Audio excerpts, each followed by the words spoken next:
नमस्कार दोस्तों, मैं श्वेता स्वागत करती हूँ आप सभी का अपने चैनल श्वेता गौरव में, जहाँ मैं आपको पूजा पाठ से जुड़ी हुई सारी जानकारियाँ देती हूँ। आज हम बात करेंगे अधिक मास की। क्या है अधिक मास, कब आता है और क्या है इसका पौराणिक कथाओं का आधार। हिंदू कैलेंडर में हर 3 साल में एक बार एक अतिरिक्त माह का प्राकट्य होता है, जिसे हम अधिक मास या मलमास कहते हैं। आइए अब जान लेते हैं कि क्यों आता है अधिक मास। भारतीय गणना पद्धति के अनुसार प्रत्येक सूर्य वर्ष 365 दिन और 6 घंटे का होता है। वहीं चंद्र वर्ष 354 दिनों का होता है। दोनों वर्षों के बीच लगभग 11 दिन का अंतर होता है, जो हर तीसरे वर्ष एक मास के बराबर हो जाता है। इसी अंतर को संतुलित करने के लिए हर 3 साल में एक चंद्रमास का अस्तित्व आता है, जिसे हम अधिक मास भी कहते हैं। और इस अधिक मास में हर प्रकार के जो मांगलिक कर्म हैं या जो नामकरण, यज्ञोपवीत, विवाह जैसे कर्म हैं, वो सभी वर्जित माने गए हैं। इस तरीके के कार्य नहीं किए जाते। आइए अब जान लेते हैं अधिक मास के पीछे प्रचलित पौराणिक कथा क्या है। तो पौराणिक कथा के अनुसार हिरण्यकश्यप एक बहुत ही अभिमानी राजा था और वो विष्णु भगवान को भगवान नहीं मानता था। वो सिर्फ ब्रह्मा जी का जो था अनन्य भक्त था।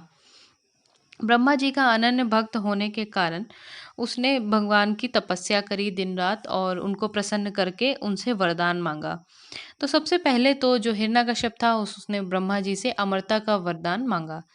तो जब ब्रह्मा जी ने कहा कि अमरता का वरदान देना निषिद्ध है, तुम कुछ और मांगो, तो हिरण्यकश्यप ने अपनी पूरी बुद्धि का इस्तेमाल करते हुए उनसे वर मांगा कि उसे इस संसार में कोई नर, नारी, पशु, देवता, असुर न मार सके। वो वर्ष के 12 महीनों में मृत्यु को प्राप्त ना हो। वो जब मरे तो न दिन हो न रात हो। वो ना किसी अस्त्र से मरे ना किसी शस्त्र से मरे। उसे ना घर में मारा जा सके ना घर के बाहर मारा जा सके। तो ये जब उसने वरदान मांगा, ब्रह्मा जी ने उसे तथास्तु कहकर ये वर दे दिया। इसके बाद हिरण्यकश्यप ने स्वयं को अमर मानते हुए भगवान घोषित कर दिया और पूरे राज्य में किसी अन्य भगवान की पूजा को वर्जित कह दिया। सिर्फ उसने पूरे राज्य में अपने ही मंदिर बनवाए और बोला कि अब मैं ही भगवान हूँ, मेरी ही आपको पूजा करनी है। हिरण्यकश्यप का एक पुत्र था प्रहलाद, जो विष्णु भगवान का अनन्य भक्त था और सिर्फ इस वजह से हिरण्यकश्यप उसे तरह तरह की पीड़ाएं देने लगा। जब प्रहलाद लगातार विष्णु भगवान का पूजन करते रहे तो विष्णु भगवान प्रसन्न हुए।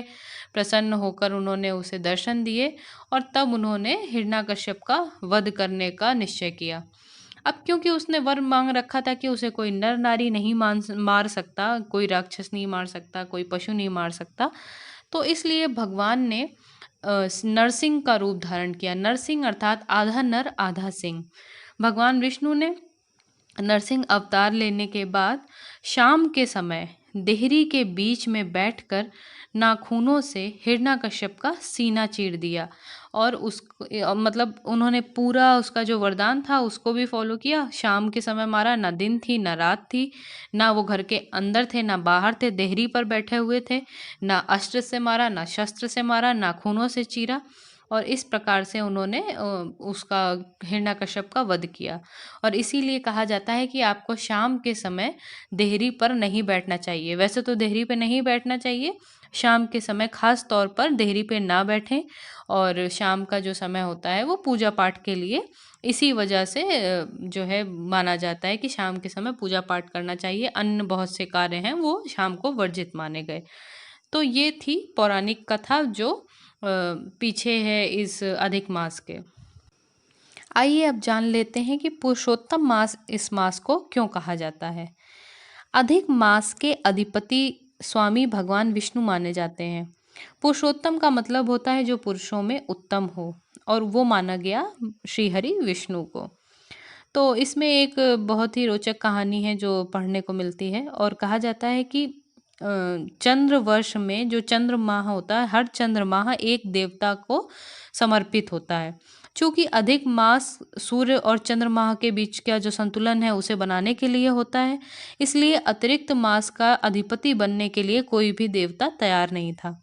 ऐसे में ऋषि मुनियों ने भगवान विष्णु से आग्रह किया कि वो इस माह का भार अपने ऊपर लें, और तब भगवान विष्णु ने इस आग्रह को स्वीकार करते हुए इस मल मास के स्वीकार करते हुए भार जो था वो अपने ऊपर लिया, और तभी ये मल मास जो है पुरुषोत्तम मास के नाम से भी जाना जाता है। आइए अब जान लेते हैं कि अधिक मास का महत्व क्यों है। हिंदू धर्म के अनुसार प्रत्येक जीव पंच महाभूतों से मिलकर बना है, जो इस प्रकार हैं: जल, अग्नि, आकाश, वायु और पृथ्वी। अपनी प्रकृति के अनुरूप ही ये पांचों तत्व प्रत्येक जीव की प्रकृति न्यूनाधिक रूप से निश्चित करते हैं। अधिक मास में समस्त धार्मिक कृत्यों, चिंतन, मनन, ध्यान, योग आदि के माध्यम से साधक अपने शरीर और समाहित इन पांचों तत्वों में संतुलन स्थापित करने का प्रयास करता है। और इसीलिए जो अधिक मास है उसमें दान की महत्वता बहुत ज़्यादा मानी गई। आप दान करें, पूजा पाठ करें, और ऐसा भी कहा जाता है कि अधिक माह होने की वजह से इस माह में किए गए दान, पुण्य, पूजा पाठ का जो महत्व है वो अन्य माह के द्वारा किए गए महत्वों से, या जो फल प्राप्त होता है वो 10 गुना ज़्यादा प्राप्त होता है। आइए अब बात कर लेते हैं कि इस दौरान आप क्या क्या चीज़ें दान कर सकते हैं और किसको दान करें। तो सबसे पहले मैं यहाँ पर ये कहना चाहती हूँ कि दान आप उसे करें जो ज़रूरतमंद हो, जिसे उस दान की ज़रूरत हो। तो अगर आपको कोई उचित गरीब मिले तो आप उसे दान करें। और दान में आपको जो अधिक मास का दान है उसमें विशेषता आपको मीठी चीज़, साथ में कुछ वस्त्र, धन दान करने की परंपरा है।